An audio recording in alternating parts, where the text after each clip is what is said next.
বন্ধুরা, ষষ্ঠীতে এসেছি বলে কত কিছু বাজার করে নিয়ে এসেছি। এক ব্যাগ ফল আর এই যে মিষ্টি।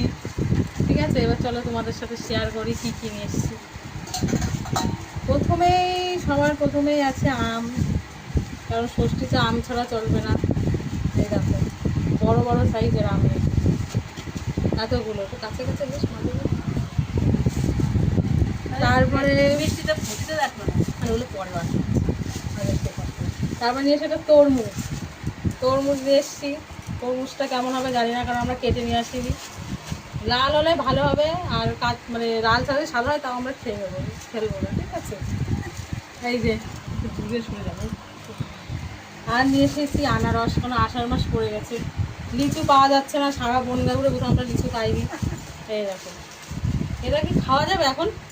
হ্যাঁ, হলুদ নেই, কারণ এখন নতুন তো উঠেছে, ওটা হলুদ নেই। আমার মনে হয় ঘরে থাকলে হলুদ হয়ে যাবে। তা বলো তোমাদের কেমন হয়েছে। আর কিছু আমরা আনিনি, কারণ জামাই কাঁঠাল খায় না, আমাদের বাড়ি কাঁঠাল আছে বলে আমরা কাঁঠাল আনিনি। এবার ওটা বন্ধ হয়ে গেল।